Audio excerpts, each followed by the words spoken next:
Good afternoon, gamers. Hello, Welcome to the everybody. Gamers Roast podcast. I'm your host, Joshua J. Alongside me, Wesley Lance. Hello, I am here once again in this digital studio we are getting used to still. It's fun. Yeah. I like it. So, real quick, shout out to everyone in the chat. Just saying what's up.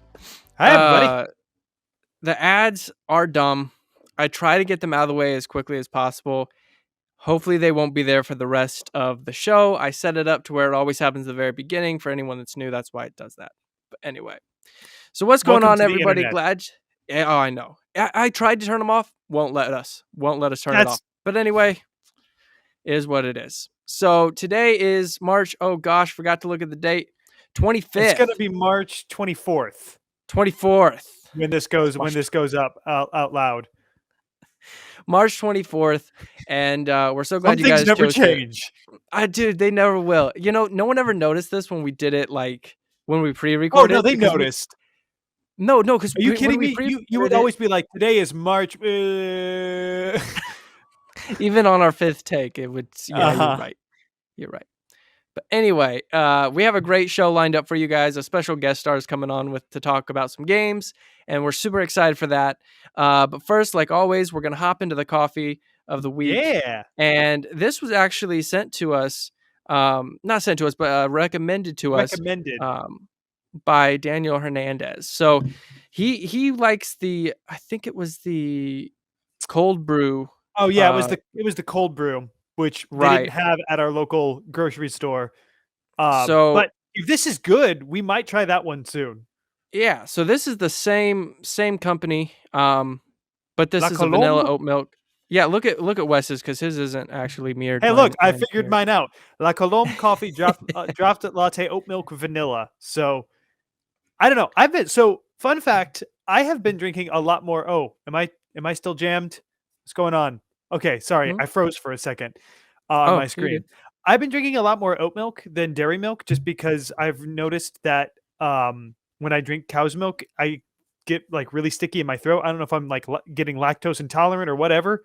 I also like the taste of oat milk better. So I've been going more oat milk in my daily life. So that's kind of why I wanted to try this one. Because there's not a whole lot of products that like use oat, especially coffee products. They don't really use oat milk like that. Like you can get almond milk at Starbucks, but as far as the default goes, there doesn't seem to be a lot. Yeah. So, without further ado, Let's try give this it a out. shot here. I gotta open this thing back up. Oh gosh, it's exploding. It's like a soda. Sorry. All right. I'm not gonna drink this whole thing. Last time I drank the whole thing and I was up all night.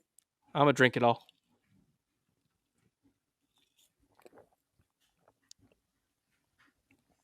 Ooh. This is giving me a throwback to the early days of the podcast when all we did was canned coffees. It's not bad though. That's really good, actually. Oh, easy, Aaron. I like oat milk. Thank you very much. And oat milk uses less water when you grow it than almonds, so it's better for the environment. So, huzzah. But you can like whatever you like. It's fine. Yeah, this is really good.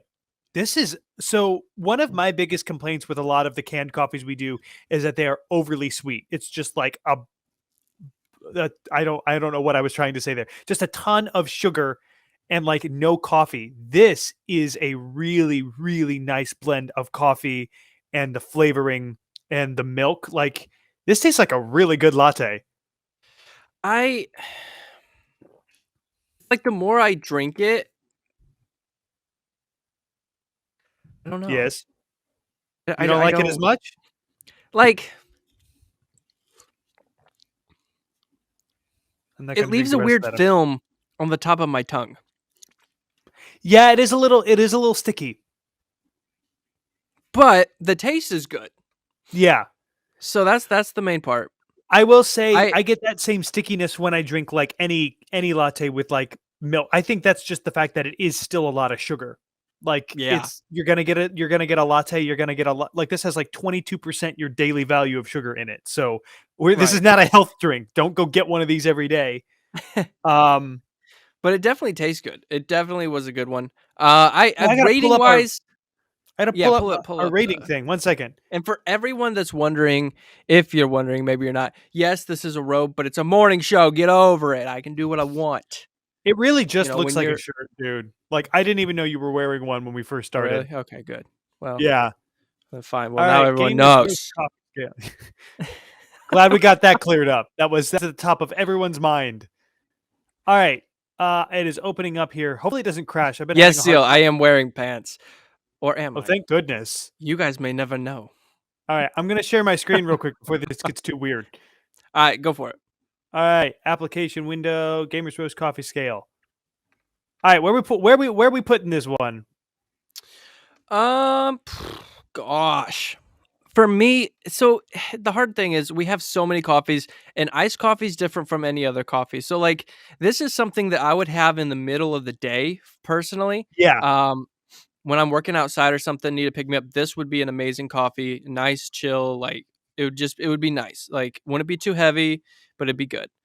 I feel like it's best to look at other canned coffees we've done. So, like for this one, I don't like it quite as much as the Black Rifle. It's not quite as bold. Oh, but I like it better than the iced caramel macchiato. Oh, crud. Can I give it like a Yeah, 7.25? You know what? No, I'm going to give it a 7.5. Just under the Black Rifle, but like it's definitely a solid one for me. Again, not one that I would go get every day just because it's a little too sweet, but that also might just be because I don't love this style of coffee. I'm gonna go ahead and put yeah. this one here. I gotta put it at a 6.5 to 7. I'll put it. I don't want to make you open another category, so I'll put it at I'll put it at a 7. I got a lot in the sevens, man. You really Getting do have past a seven's lot of just hard. sevens. It's just hard to get past that for me, man. Yeah. Well, see, I run into this when I review games for Geeks Under Grace. I'm gonna go back to a regular old when I'm reviewing games for Geeks Under Grace, I find that a lot of my game review scores end up around a 7 to a 7.5 because it's like it wasn't that it was terrible. Like I didn't actively Right. hate playing the game. Would I go back and play it again? Probably not. So that's where I always run into difficulty is like you get to that like 7.5 where it's good enough to recommend but not good enough to rave about. Like I was raving about the 3 avocados. That stuff was so good. Right. But like this one, Dude, it was. it's good. I would say it's a top tier. It's one of the upper levels of canned pre-made coffee. Still not nearly as good as something you're going to get in an actual coffee house. Yeah, yeah. As far as canned coffees go, just going. I would agree. It's top tier, top tier. But again, Dude, that's why I put it at okay, 7. That's kind of that's like my top of the line yeah. iced I canned got coffees. I got a Vietnamese coffee at the Electric Brew in Goshen a couple weeks back. Dude, it was so good. It was Really? so yes. Wait, Hmm. Vietnamese or Indonesian? Oh, I feel bad. Canceled. No. Yeah, it's one of the two. It's sweetened condensed milk, and then they just dump coffee right on top of it, so it gets sweeter and sweeter as you get lower. It's like a macchiato because all the sweetened condensed milk goes to the bottom, but it kind of mixes. It's really really good. If you've never Nice. had it before, it's actually super simple to make too. It's just sweetened Well, hey, condensed milk and or an espresso. But maybe we'll have to try that on the show. But as part of the show, that was our coffee portion. And okay, it was last week we Vietnamese had coffee. Thank you. last week we had the Oh, peeps. gross. Yeah, they've just sat on my desk. I have not Did they smell up your not house done the it. way they smelled up my office? No, thankfully not. But um, but we also talk a lot about games, and so we want to introduce someone to you guys to help us talk about games. He's someone that's really been a longtime supporter of the show from day one, and actually supported me back when I was trying to do just like my own Twitch gaming and things like that. So without further ado, let's welcome in Joshua Garcia, everybody.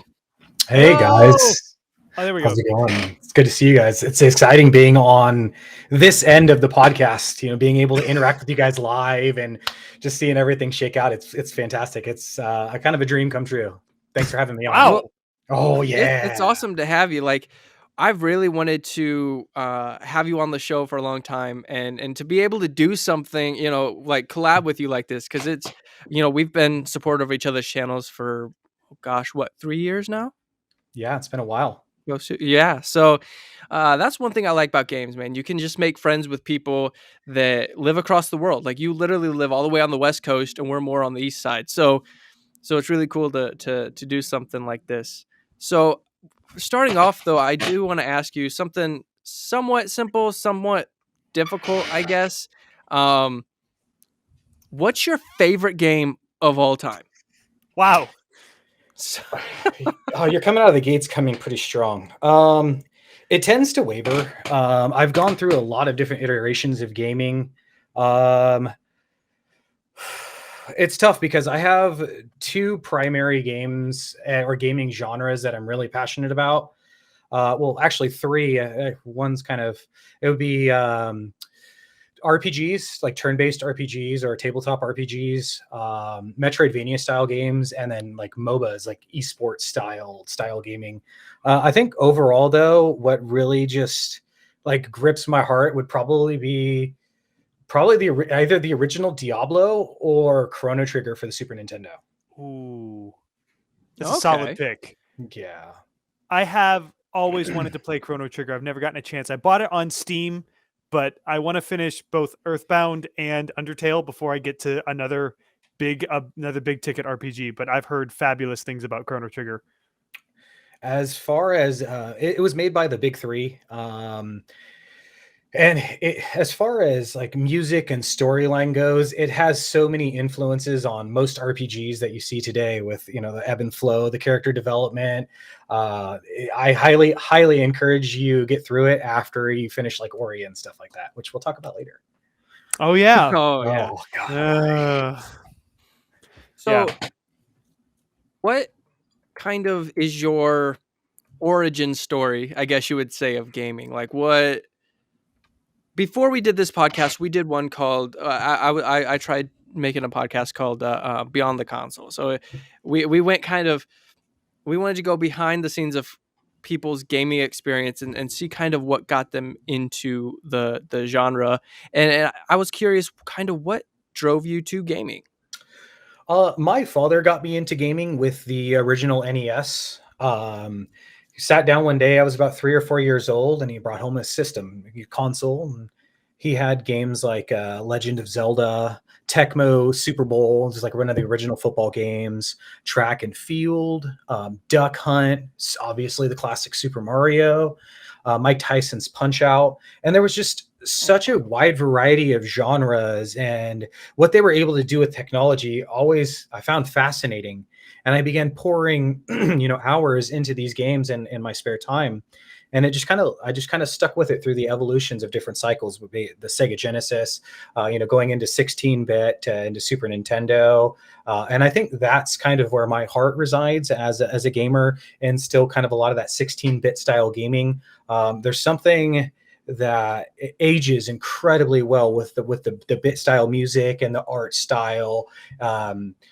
It tends to, at least for me, have this nostalgia and this classic like vibe to it that you're seeing that are influencing a lot of the games that are now in the market. Oh, Right. absolutely.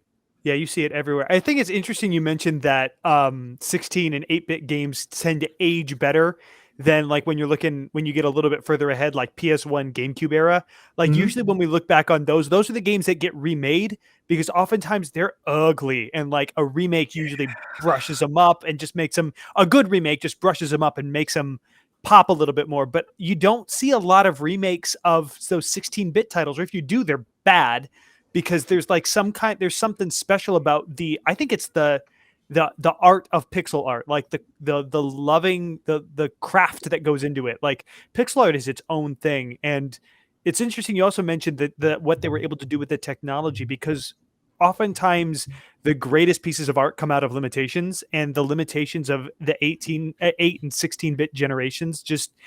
It's incredible what they're able to pull off. I watch a couple YouTube channels that kind of go into the actual mechanics of like the NES and like how those things are coded. And it's insane what they're able to pull off. It was fascinating because if you look at games as a storytelling or narrative platform, and it's kind of it's a new medium, it's a new art style, it's a new way to share an artist's vision for a world. And so at the time, the 8 and 16-bit games was a new forefront, was a new pioneer, like a new a frontier for gaming and a new frontier for art and media. Yeah. Right. No, I totally agree. So as far as like, I know we asked you your favorite game. Like, what's your kind of favorite genre that you like so much? Um, it's hard to really narrow down something. I think my favorite facets of gaming are kind of character development and exploration, which is something one of the reasons why I really, really love and adore Ori and the Blind Forest.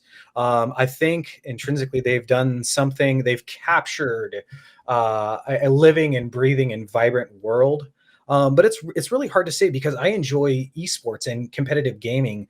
The MOBA or online the multiplayer online battleground style games, it's incredible because there's so much replay value to it, and every game that you play is a new experience, and it's dynamic and in its own way, even though you're kind of going and rehashing through some of the same things. Yeah. I don't know if I asked you that question before, Wes. What's your kind of favorite genre? Yeah. Oh boy. I don't know. I used to be super man, oh man. I feel like I play so many different genres now, especially with Game Pass always distracting me from the games that I really need to finish. I would say I still have a soft spot for 3D platformers. I mentioned Psychonauts a couple times. That game has kind of reawakened this like nostalgic just like infatuation I had because I grew up with Mario Sunshine, Mario Galaxy later on. Right. I've always loved 3D platformers. I think there's a lot of when they're done well, the environments can be so fun to explore, and getting the timing down just right. There's just something really, really satisfying about that. Other than that, I guess adventure games.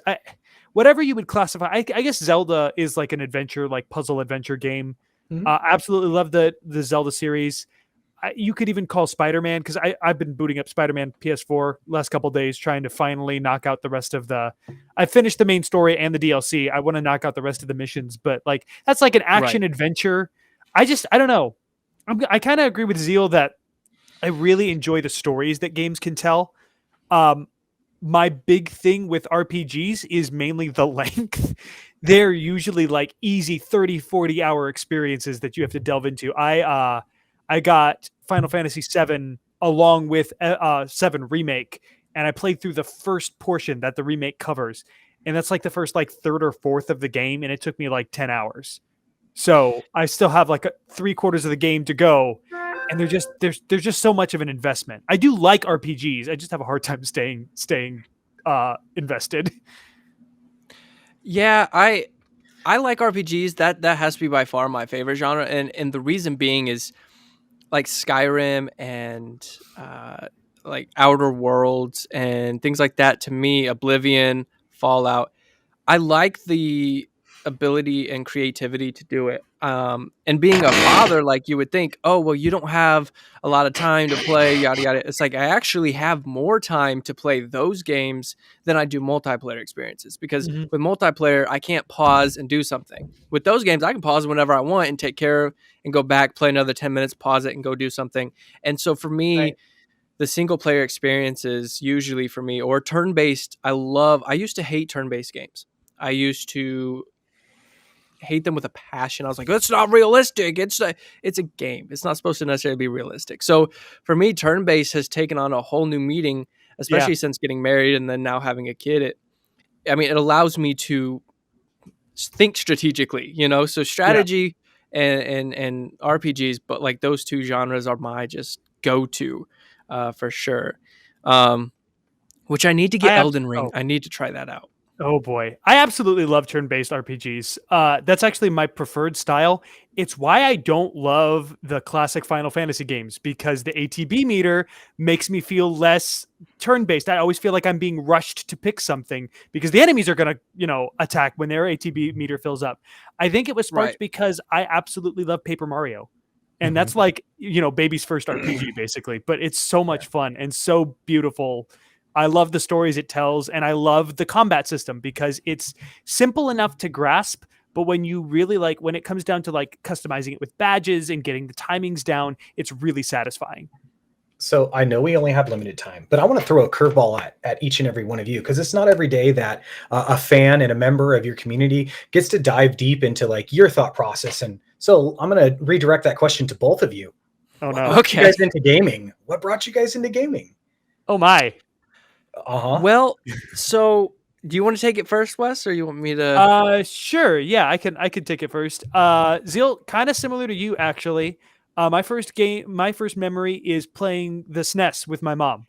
Nice. She had an SNES when I was really, really little, and I remember playing Daffy Duck: The Martian Missions with her, and never really getting very far. And in fact, we lost that game. And just like 6 months ago, I found it at a classic retro game store, and I had to pick it up. It was like $7.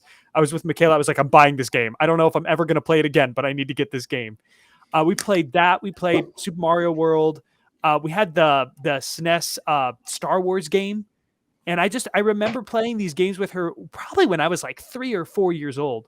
So I don't really have like a lot of like solidified memories. And after that, it was just kind of always a fixture of my life. I always played games. I never really thought about why they were there.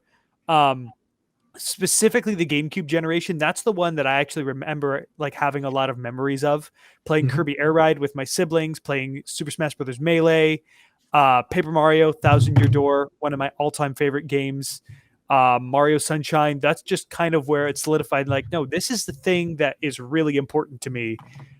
Yes, from a fun and like spending time standpoint, but also as I've gotten older, as like an experience, like having different experiences. I think one of the best examples of that is Michaela and I played through It Takes Two back in December. And the story that game tells is goofy and ridiculous, but also incredibly heartwarming. And I think incredibly important. I think it's a really sensitive treatment of a really sensitive subject, as much as one can have sensitive treatment in a game with a dancing book of love. I don't know. But yeah, that's kind of how I started. Was just my mom kind of started playing with me, and at that point I was hooked. Nice. I think that's the most important thing about it. Gaming, when it comes to enjoying an experience with your friends or your loved ones, isn't that essentially what makes gaming? How Yeah. about you, Josh? I mean, So for me, it was the same kind of concept in terms of family. So I got into gaming because I had a Dreamcast. Um, so I had the Sega Dreamcast. That's kind of how I learned up, was brought up in gaming, as well as the PlayStation 2. So me, my mom, my dad. So what really happened was my mom and my dad would wait till us kids went to bed, and then they'd go down and play each other in video games and racing games, all this other stuff. And when we got a little older, they started showing us how to play games. nice. So we would play. Oh gosh, I can't remember. It was a snowboarder SX game back on the Dreamcast, and we'd play Rush 2024, stuff like that, Disney racing, and we would just have a blast as a family.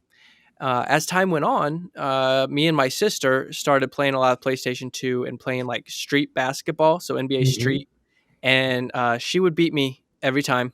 She was killer at that game. It drove me nuts. Um, and we would do that. I remember we'd play like, especially around Christmas time. Like I vividly remember we would sit in my room, play the PlayStation 2 Slim with music going in the background, Christmas music, cutting up like paper snowflakes, and then playing through a game of NBA Street, and then going back to decorating. Like it was such a fun time as a kid. And so that's really when I started just like I would say casually gaming. Mhm. Uh, and then around, I don't even know, I was like 16, and my cousin had the original Xbox, but it was the Halo version. And he's like, hey man, I know you're into gaming. You have the 360 and stuff." He's like, "But hey, take the Xbox, play Halo." And my dad was like, "I don't know, bro. Like it's rated M. Like, my dad was very, cautious about that type of stuff, right?" And so I was like, "Oh, okay, Well, I asked my dad, I said, "Hey, what do you think?" And he goes, "Well, I want to play through it with you to make sure it's okay." In reality, he just wanted to play it with me, right? So we ended up playing all the way through Halo 1, 2, and 3 together.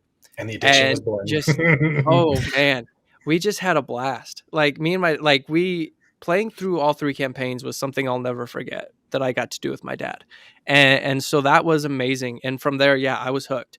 And I started playing the 360, getting Halo Reach, Modern Warfare 2, diving into those lobbies. And my mom was very much like, "Don't go around anybody you don't know." I'm like, "Mom, I don't know any of them." Like, I just kind of was like, "Oh yeah, they're all fine. It's great." And we would just game it out. But there'd be nights where I'd wake up at noon, right? And if I didn't have work that day, I'd play until 4 a.m. the next morning. Like my dad's getting up to go to work and he's like, "Have you slept yet?" I'm like, "Nope." He's like, "Going to bed?" I'm like, "Yep." "Going to work?" He's like, "Yep." That's just how it was. But there were times I'd stop playing games at 11 o'clock, but stay up till 4 a.m. just talking, laying on my bed, trying to figure out this thing called life with people that were just as messed up as I was, going through just as much crap as I was, if not more, and we would just talk each other through our problems. And it usually ended up with, "I don't know, man, let's go smash someone with a gravity hammer." Like that's where it ended up. So gaming is just, for me, it's honestly, it saved me in a way. Like there were times when I'd be so depressed that my family didn't necessarily they couldn't really help, but someone I never knew that was across the world would say something and was there for me in a way that my family never could be. I don't, and maybe that sounds sad or something, but like that's just how it was for me. They were able to reach me and have something in common with me. Didn't care what I did, didn't care who I was. You could confess to murder in one of those party chats and no one would care as long as you were playing and having fun. Like it's just what it was. So that's kind of how I got into it, and that's really what kept me going was the community. I think sometimes the closeness of the people in your real life is actually kind of what makes it difficult for them to speak to the things that are bothering you.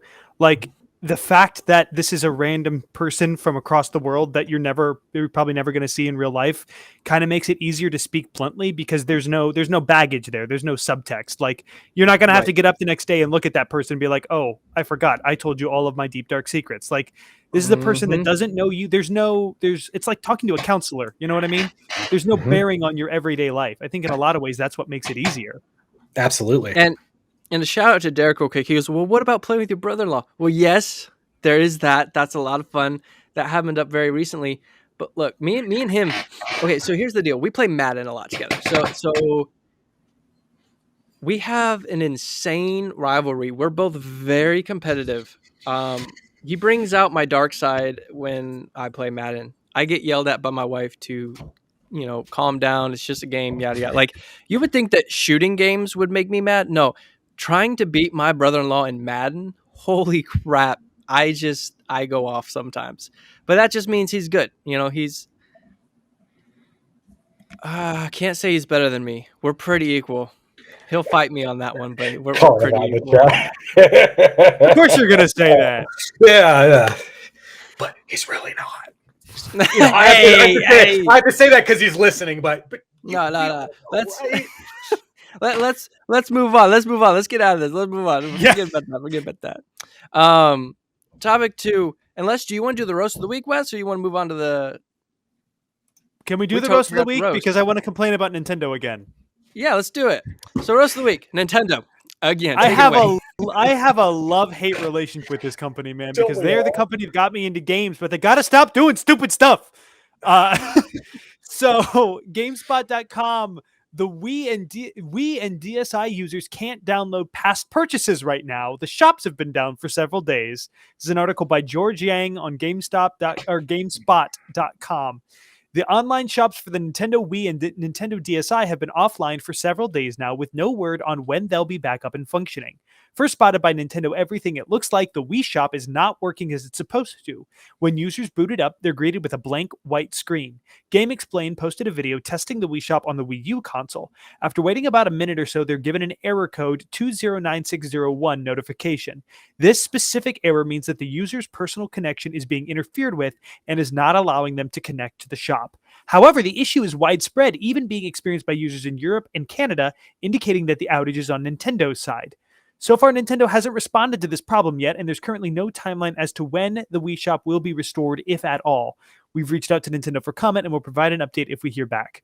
Nintendo officially shut down the Wii Shop in 2019, removing the ability to make new purchases. However, users could still download existing purchases. This error now doesn't allow for users to do even that, since they cannot access the store at all. Nintendo is also shutting down the 3DS and Wii U eShop stores in March 2023. Additionally, on May 23rd this year, users will no longer be able to add funds via credit card to their store accounts. And on August 29th, prepaid eShop cards will cease to function too. This is part of an ongoing conversation about how Nintendo is literally the bane of existence for video game preservationists everywhere, because they make it so hard to play their old games, which again, I get it. They have the right to do that. Legally, they have every right. But like this kind of makes their promise that users will be able to re-download eShop games for the foreseeable future kind of ring hollow, because it comes 3 years after they shut down the Wii Shop, and now people aren't even sure if they're going to be able to download their eShop titles again. Which now that they're shutting down the eShop, who knows if we're like. Digital gaming is a fragile thing, but when they go so hard against pirating, these games are just going to get lost. They just are. Like, people aren't going to be able to play them anymore. Hey, Wes, is it really going to matter that much when all the Wiis explode in like a couple of years anyways? Hey, you know what? The Wii, it may not be the Xbox, but the Wii is the resilient little console. Oh, you guys didn't hear about that? Wait. What? Are Wiis exploding? Yeah, no. Okay, they're not. There was like, I'm not sure if it was a tongue-in-cheek statement or if there was something along the lines of like he was serious, but I think it was like one of the high like business directors of Nintendo made a comment, something along the lines that Nintendo Wiis are going to explode in like another year or something along those lines. I'm sorry? Yeah. Oh, dude. Oh, let me see if I can pull up an article on this. Nintendo announces harddrive.net will self-destruct in 2023. You guys did not. This has got to be satire. I mean, I'm thinking it's satire too, but like there was. Oh yeah, no, this is definitely satire. Well, I'm gonna save my Wii, so when everyone else's explode, I can be like, all right, $10 million for the final Wii. They quote Doug Bowser as saying, due to changing standards in the gaming industry and better hardware being available, we think it's best if every single Wii that is still in perfect order just bursts into flames one day next year. Isn't that great? That's hilarious, actually. Great. I mean, it fits this topic. It fits your roast. It fits the fact that Nintendo just keeps making decisions that seem to be aggressive towards their fans. No, they do make some super resilient consoles. Like I have an SNES sitting right next to me, still works semi-perfectly. Like, the cart a little bit to get it to work, but it's still amazing. Yeah. W&Ds, man, weird Nintendo decisions though. That's what they do. I'm just a little worried. I've been like panic buying a bunch of games on the eShop because like I'm not going to be able to have them anymore. So I bought Apollo Justice. I've bought Rhythm Heaven Mega Mix. I'm going to go home to my family's house to buy Metroid Fusion and the Minish Cap on the Wii U, because those are really the only two GBA games that I really have a desire to play, which is weird because I don't have the Wii U. So I don't know how I'm going to play them. I guess I'll just go home on weekends and just sit in the basement and play the Wii U. Well, moving on to topic 2, gonna try to bust through a couple of these real quick, but Ori's, it's gonna be hard to bust through them fast because these are. Yeah, I was gonna say big, we're gonna bust through the topics that are like the deepest we've had in like a month. Ori developers' culture is reportedly oppressive. So this article comes from IGN by Kat Bailey, and it says Moon Studios, the developer behind Ori and the Blind Forest, and its sequel, is reportedly an oppressive place to work that has a myriad of issues with crunch, verbal abuse, and poor organization. This is according to a new report by GamesBeat, which reports that Xbox is no longer working with the studio following what is said to be a difficult relationship. And they go on to obviously explain, that it being, working hours on the weekend and racist, sexist, and anti-Semitic banter and things like that. Pretty much just a bunch of crap. Okay, it's just another company that it comes out that they're full of crap, and it sucks. I mean, so much so that which, okay, I don't know how I feel about it. So maybe Xbox should just buy them, right? I mean, that's kind of what they did with Activision Blizzard. They were like, "You guys suck, but we want your games. We'll buy you, and we'll make you better." So, this is going to get into something we might talk about a little bit later. A bigger company coming along and snatching up a smaller studio is not always a solution to the problem, because oftentimes that leaves team members out of a job, or like with even less say in the workplace culture, because now it's even a bigger fish. You know what I mean? Right. Which, I mean, again, we'll probably get into this a little bit later, but that's not always the best solution.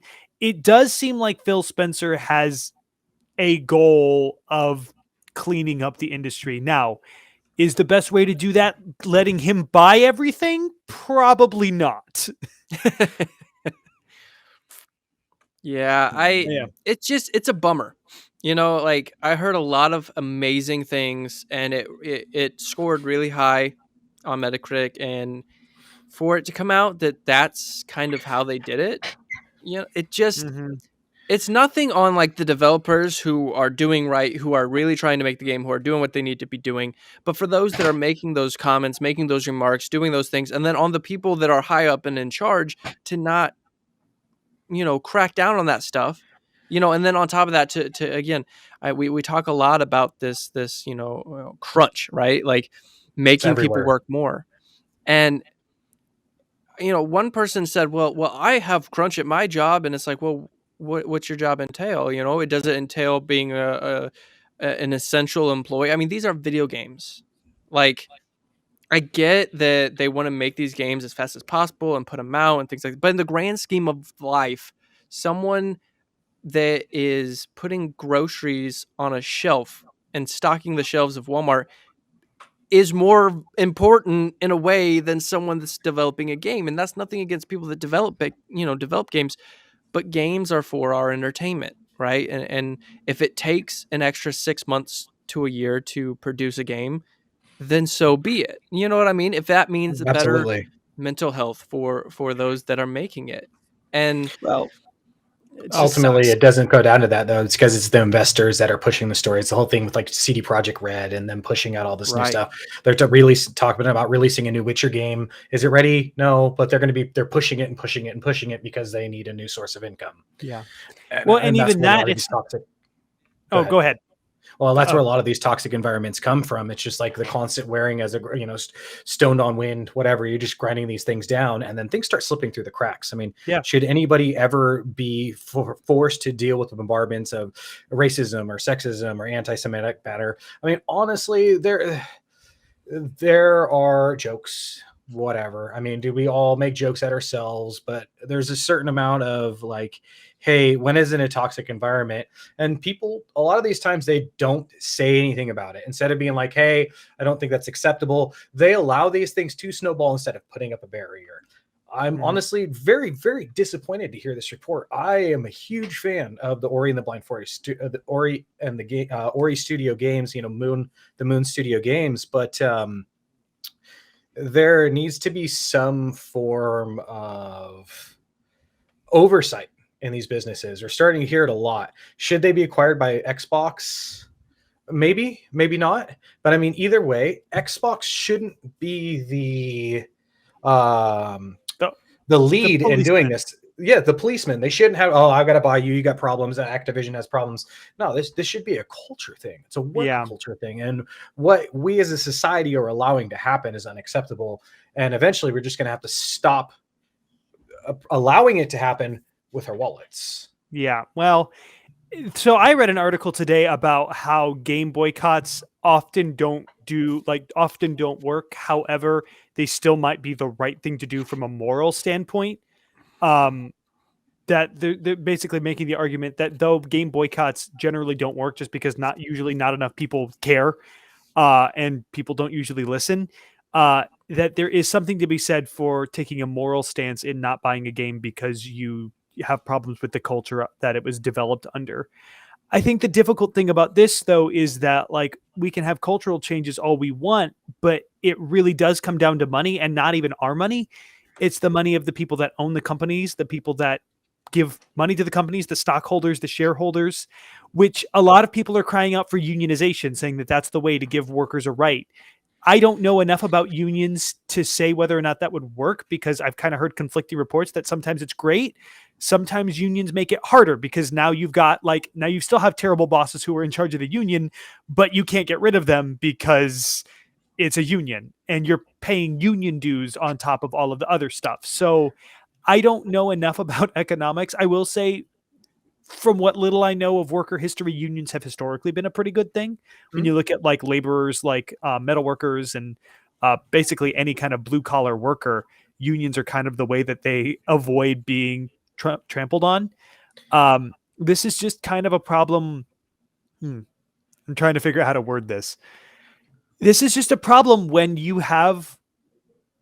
people are motivated by money, which is like kind of every corporation. You're going to be motivated by money. You're going to follow the money. You're going to do what the people with the money tell you to do. And if that causes you to get so stressed out, or even in a way lose your morality because of the stress, like, I don't know. There's something about when you're obsessed with money that like seems to corrupt a person in a way that's kind of scary. And you see it a lot with people that are so motivated by it, that they start acting in this way that is so detrimental to the people around them. I don't know what the solution is. I don't know if it's societal change. I don't know if it's unionization. I don't know. But I think it's more than just various studios coming out. I think that this is a problem just with kind of the industry as a whole. I would take a magic wand and I will wave it across, and then boom, it's gone. There we go. I was watching a show with Michaela the other day where this is going to sound super weird out of context. In the show, there is a turtle. And if you make the turtle happy, it starts glowing. It will grant any wish that you want. So we have to find the wish turtle, and we have to make it happy. And we have to wish for all of the corruption to go away. Well, speaking of that, so Hogwarts. You said wishing, you said wands, kind of throwing it there. Sedgeway. Sorry, that's an inside joke. Anyway, Hogwarts Legacy had their, I think it was 20 minutes of gameplay. Yeah, it was like 15. And it was impressive to me. I am not I'm not Hogwarts like type. I don't like the Harry Potter stuff. I mean, it's not that I don't like it. I just never seen it. My wife has watched all of them, is in love with it. She's so excited for this game. Me, not so much in terms of Harry Potter stuff.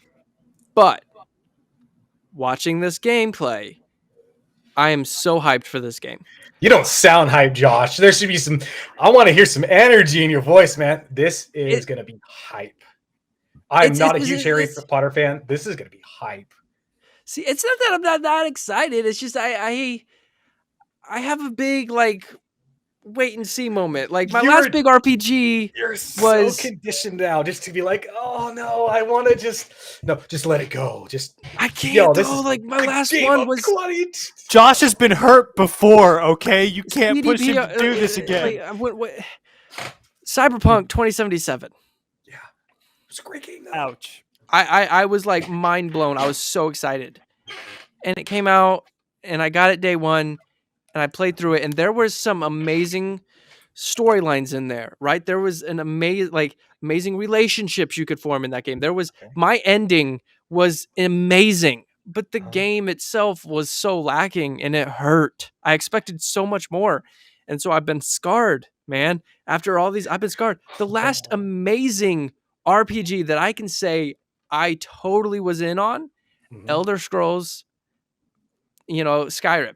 That was my thing. I've played through that 4 or 5 times. They have mods on the Xbox now.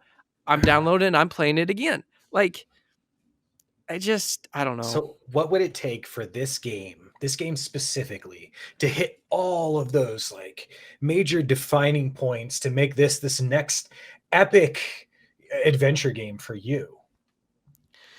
So for me, I guess it would take, they would have to make me feel like I'm living my own life. Like I want to feel like I'm living in the world. Not that I'm following some path they want me to take. Not that I'm just someone else. Like not that I'm controlling someone. Okay, I want to be that someone. Right. It's a role play. You are living, embodying the world of Hogwarts Yes, as a student and through your gameplay. right. But Outer Worlds. So I like that game. Don't get me wrong. It was an amazing game. I loved it. I streamed it on Twitch, and it was one of my most popular games that I streamed on Twitch. For anyone that watched it, I had a soup can that I bashed people on the head with. Where it was, we called it the can opener. It was great. It was a lot of fun, and I would just bash people's heads in with it. It was great. But the thing with that game is, I felt like I was controlling someone else.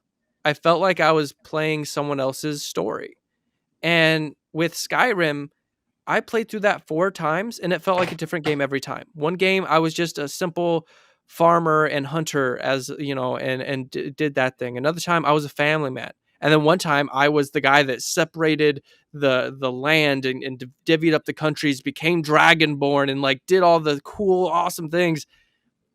There was three to four different playthroughs, and they all were so insanely different. I walked in, I found a satanic mace. I killed someone to get said mace, walked out, was like, what's this do? Hit a chick, her head went rolling down the street, and I got chased out by the police. Like, it's a fun weapon. It was insane. Like that type of like experience has to happen.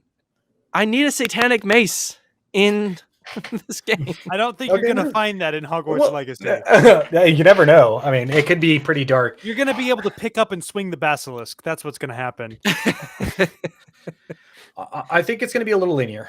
After watching through the gameplay and how it looked like the game progressed, it seems that, you know, when you get into the school, they have a lot of the different, you know, parts of the schools that you can explore and that you can focus on, you know, depending on what parts of the movies that you liked and how you want to probably invest your time to develop your character in the game. But it looks like they're going to be like in between seasons, kind of like in the Harry Potter movies, where okay, you're going to learn a certain amount of X skills. Whatever you learn allows you to interact with the world, go off and do your own thing. You explore during your, you know, during the, what do they call those?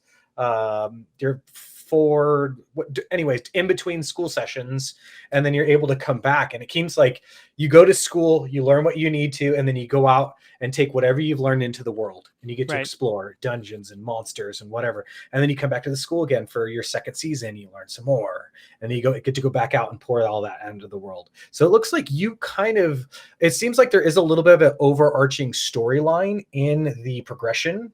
But overall, what you do and how you contribute, how you change the world seems to be really cool. And Quidditch would be amazing, by the way. It looked amazing. Quidditch is like the most convoluted sport, though. Like the descriptions of it in the book, I'm just like, how did only a generation of people who flew around on broomsticks would think that this is a good idea? I mean, granted, we have like rugby, which is just MMA with a ball. So, like, go ahead. No, you go for it. So no, you. I agree with Josh. I would also like to point out, Zeal, that the story looks fairly linear.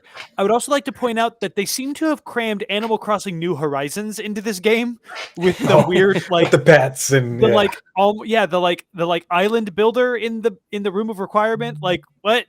I'm gonna just be honest here. This game looks too big. I am the only open world game that I have really like found the patience and the dedication to complete was Breath of the Wild. Every time I've tried an open world game since that, it's just seemed too big. Like, so open world games were a really, really, really cool innovation 5 years ago. Now it feels like every single studio feels like they have to make an open world game to be successful. You don't. Guys, you can make a 15 hour experience and have it be really good. I I loved Breath of the Wild. Absolutely adored it. I have it again when I get a time. If I ever get to a point where I'm not drowning in backlog games, I want to play through it again. I don't know that I have the investment in Harry Potter at this point to really get into Hogwarts. Like there's so much in this game. Like it's a treat for any Harry Potter fan. I loved the books when I read them. I've only watched half of the movies, but I don't know that I have the time or the energy to invest in a game like this. It's too big. When every game feels like it's open world at this point, at some point you have to admit that this is too much. I feel like Harry Potter's fans went, "How much Harry Potter did you put in it?" And they just went, "Yes." Like everything that you could imagine is in there, which is really cool. I like my games like I like D&D. Like just throw me in a world and let me go at it. And that's how Skyrim was. It threw you in a world, said this is somewhat the main storyline, but you don't have to follow this, and you can still feel like you're on a main quest if you make it up on your own. And I feel like this is like what you guys are saying is very linear. They want you to do a certain thing. Now, if they were like, you can become a bad wizard and go the dark side, so to speak, and be like, you will help join Voldemort, like type. I mean, I don't think it's in the early 1800s setting, so it's not Voldemort era. But you know what I'm saying? Like, you can go that route and try to take down the school. Like that would be cool. Get to choose your own fate. That's cool. But I feel like they're not going to do that. I think what they're attempting to do, though, with the combat style and the character creativity, and that it's a lot more of those RP aspects. I think it's a step in the right direction. Hopefully, this game does receive the renown that I believe it should deserve. So that way, it prompts the developers or other properties to invest more in these styles of games. To be completely honest, I've only read the first book. I've seen all the movies only because my daughter is a fan of them. I am not a Harry Potter fan. I would never say that I was a fan or even really enjoyed the movies or the book series that much. But what I see from the engine, what I see from how they're developing the game from a creative and directive standpoint, it kind of gives me a little bit of that Souls feel with some of those like abilities to kind of multi-class or that D&D where, hey, if I want to be a monster trainer, I can use the monsters. If I want to be a alchemist, I can focus on the herbology. If I want to be a spellcaster, if I want to work on illusion magic, if I want to work on stealth, it kind of gives me that flexibility to play the game, even if it is a fairly linear style, according to what I feel would be amazing from a Harry Potter world. It seems like they've done a lot to actually breathe life into the surroundings outside of Hogwarts. Yeah, don't get me wrong. I agree with you guys. Like it looks amazing. It looks like it's going to be a very, very awesome game. I'm going to play it and I'm going to have fun. But there are also so many games coming out too that like, is it going to be lost? Like Starfield is coming out at the end of this year. With this game coming out at the end of the year, I'm going to play Starfield more than I'm going to play this one. It's not because I don't want to play this one. It's just because Starfield is more up my alley. But I think that one thing I can say is I was very impressed with how it looked. Looking at it just 1 year ago when they released some stuff and then watching what they put out, last week is completely different in my opinion. Like the facial features, the amount of customization on your character, all of that is so awesome. The game is going to be amazing. And if you are into Harry Potter, you're going to like be a diehard fan for this. And even if you're not, and just like RPGs, you're going to have fun with this. I'm going to have fun with this. My wife's going to have fun with this, but will I roll credits on it? I hope so, but I don't know. Like I thought I was gonna Yeah. play. I mean, I got for Christmas the Guardians of the Galaxy. I played through the first 2 missions. Oh, Haven't you really talked picked it about back that up. so much. That's funny because you guys talked I about that a know. lot in the previous weeks. How I hyped know. you were.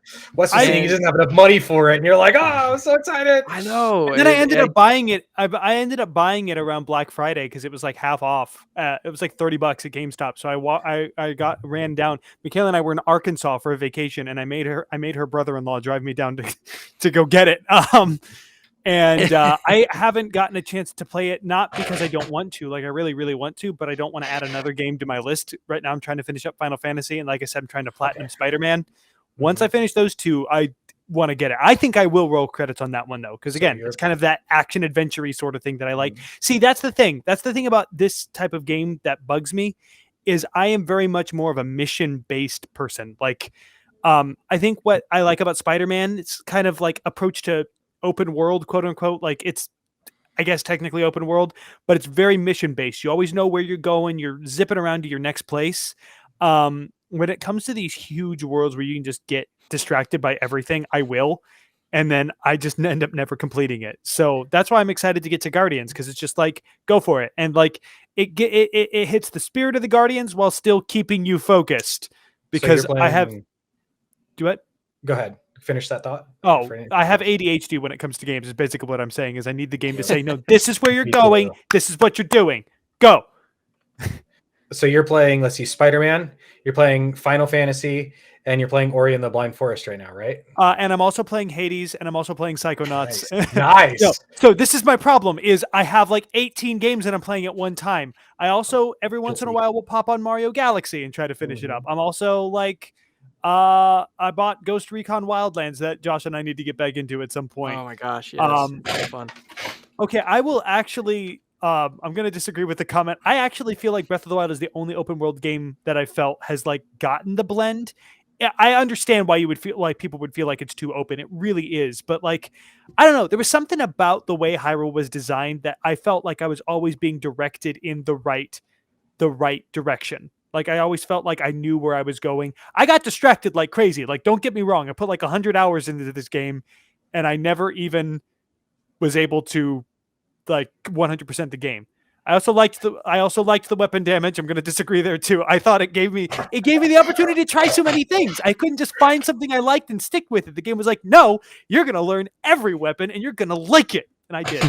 I forgot I could post. I saw that. Yeah, that's pretty cool. The chat message. I didn't mean to. I accidentally clicked it. I'm very much a Breath of the Wild fanboy who will just defend every aspect of the game, even if it's a stupid hill to die on. The music, I really liked that, but it's like the only open world game that's made me feel like that. Other than that, I much prefer the more focused experiences. Fair. I don't know how we got on this from Hogwarts Legacy. Well, because Double J, what are you playing right now? Oh, me? So I've been playing a lot of Hell Let Loose. In fact, I'm supposed to be going that way a while ago, but it's fine. I'm a part of a group that we do a bunch of milsim stuff. I like that type of thing. I'm all about it. I've also been playing Madden. Madden 22 is broken, but I still play it because it's the only football game. We need competition, but that's not going to happen. Anyway, I've been playing that. What else have I been playing? Descenders, a lot of Golf with Friends. Me and my wife actually started playing a game called Peggle and Peggle 2. Oh, it's an Peggle. old Xbox 360, and it's fun. We just spend time just going through the different deals, taking turns, and it's a lot of fun. Just a little chill game. So nothing really huge right now. I'm getting prepped for a big move to down a little bit farther south is where I'm at. So have a little less time to play, but still getting in where I can. But I've been having a lot of fun. But before we get out of here, I do want to bring up one more topic. I feel like we probably should have ended with the Hogwarts Legacy because this is a heavy one, man. Yeah, but I want to at least just let people know that we're aware of it. Right. And that, so Wes, you take it away. You're the one that really found it. So this kind of goes back to our comments about Moon Studios' toxic work culture. So there is currently an antitrust bill in the U.S. government that will actually try to regulate these big mergers. So this is thegamer.com by Justin Reeve. Union backs brand new antitrust bill before regulators review Activision Blizzard deal. The union, representing nearly 1 million workers in the media industry, Communication Workers of America, recently came out in favor of the antitrust bill proposed by Senator Elizabeth Warren, known as the Prohibiting Anti-Competitive Mergers Act. Regulators at the Federal Trade Commissions are scheduled to interview the upcoming merger, Regulators at the Federal Trade Commission are scheduled to review the upcoming merger between Microsoft and Activision Blizzard in the coming weeks. Quote, Senator Elizabeth Warren's Prohibiting Anti-Competitive Mergers Act would put an end to anti-competitive mergers that destroy jobs, put downward pressure on workers' wages, and leave the communities where we live and work to pick up the pieces, Communications Workers of America said in a statement. Quote, it sends a strong message that the interests of workers and communities must at long last be taken seriously in reviewing mergers, unquote. While often the first to be impacted, workers rarely have a say in the process of corporate consolidation. Quote, workers have long been shut out of conversations about mergers that would directly impact their livelihoods, and they have been disregarded by regulators in the review process, unquote. President at the Communication Workers of America, Chris Shelton, said. Quote, shareholders and executives see big gains while workers pay the price of consolidation. Mega mergers not only often result in mass layoffs, but an unfair concentration of market power that limits workers' choices for employment, leads to wage suppression across industries, and hinders workers' abilities to exercise their right, unquote. Shelton went on to say that, quote, when workers at these companies do not have union representation, they're not able to have a seat at the table and do not have a meaningful opportunity to fight back to protect their jobs and their communities, unquote. So this is a whole lot of stuff. That's not even the whole article. Basically, this union is backing this law that will. So, this reminds me weirdly of one particular unit in American history in high school. That was when the Industrial Revolution was happening and monopolies were a big deal. The U.S. government took actions to break up monopolies because the problem was one person owned all of the companies and workers were forced to go to them so that they had no say in how they were treated. This reminds me a lot of that. It seems like we're kind of facing a digital monopoly age. And so this bill could potentially shoot down the Activision Blizzard deal. Now, how that makes consumers feel, I don't know, because like I was kind of excited to have it all under one roof. It sounds like Phil Spencer would be a better manager than Bobby Kotick. However, the merger is benefiting Kotick. Like he's basically laughing all the way to the bank because he's getting off scot-free with a huge chunk of change, and the workers are kind of being left to pick up the pieces rather than actually forcing the company to reckon with its culture. So oh boy, as we've kind of discussed, I have no idea whether or not unions are a good thing or a bad thing because I see arguments on both sides, and I'm not an economist, and for me to make a comment on that would be ill-advised and not well researched. But I think it's important to be aware of this stuff. Like this is like there are people that are really in favor of stuff like this, and like again, a union. This is a workers' union that is fighting for the rights of communications workers. I think historically we've seen that usually those places, those people are the people to back, the people that are looking out for the people actually doing the work. Granted, hindsight is always 2020. Also, we lose sight of all the times that maybe it wasn't in the best interest, and maybe those times don't exist. I don't know. It's easy to look back at the past with rose-tinted glasses.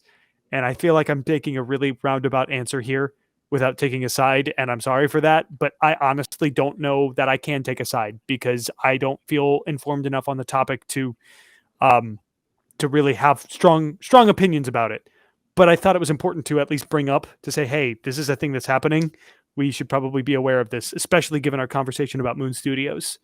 Well, at this point, it's kind of hard to pick a side. I feel like we'd be a little too rash to just be like, oh, we want this side. Like, but that's also not necessarily our position. I mean, we're not necessarily, that's not what we do. Like we give the news, right? And I'm not saying we don't choose like if it comes down to a certain thing, like, yes, well, like if someone asks us, well, what do you think? Then we give an answer, but we're here to inform people. And if you disagree with this news or you agree with this news, it is what it is. This is the news. You know what I mean? So, yeah. But like you said, I think it is good to be informed, to let people know and in the end, hope that everything that happens, just hope that it's good for games, those that create games and those that play games. I mean, at the end of the day, getting Bobby Kotick out, whether that's him getting fired, whether that's someone buying him out, whatever it is, get him out at the end of the day is the big thing. Just get him out, right? Like, I That's a mean, take.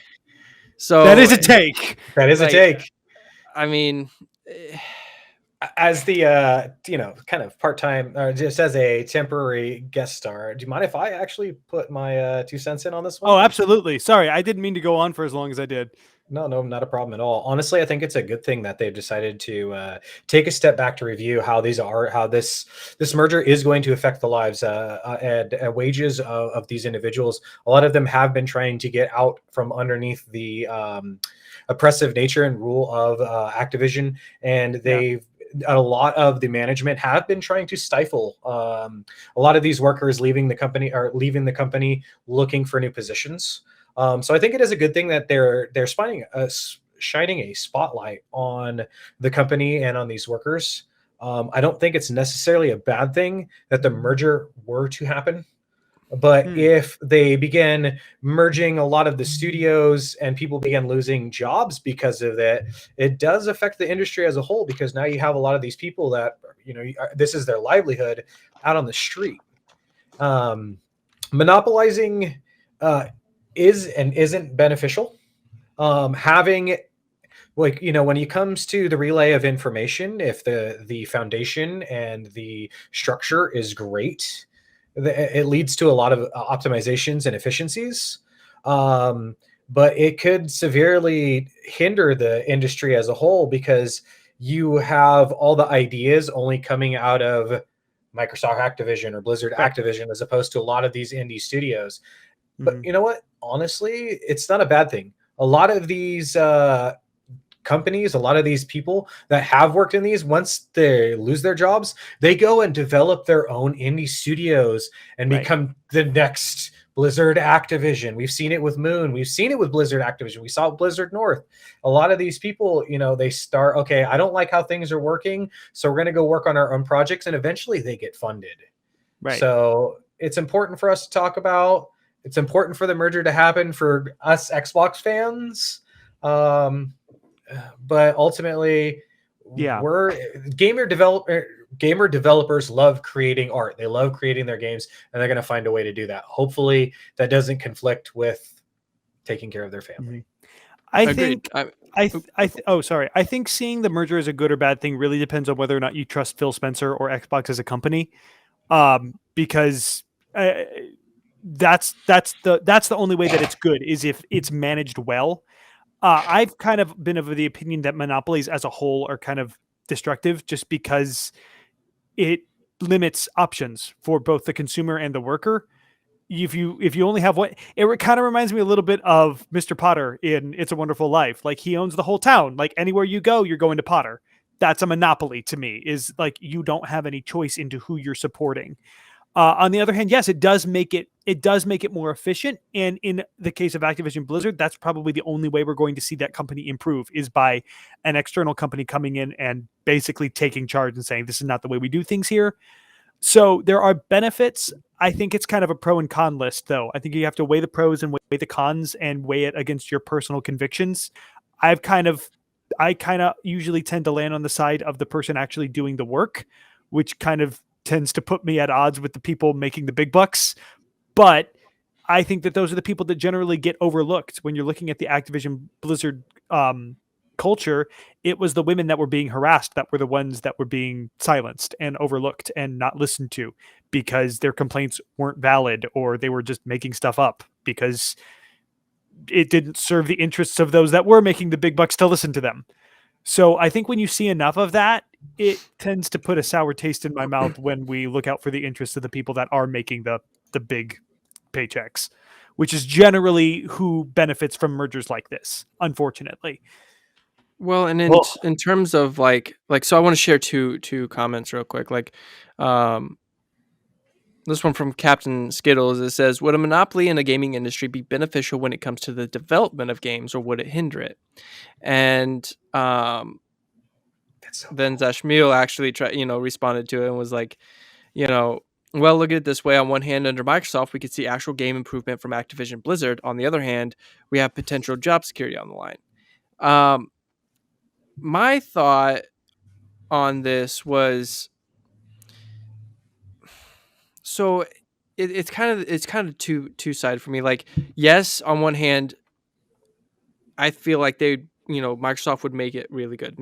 They'd be able to make them produce quality games, but for how long? Because competition is what really drives the industry, right? You don't want Xbox without PlayStation, right? I know some people that are real diehard Xbox fans are like, yeah, crush PlayStation, and PlayStation fans are like, crush Xbox. It's like, no, you want to push each other, because that's how you get great games. Look at Madden. They don't have a football game to compete with them.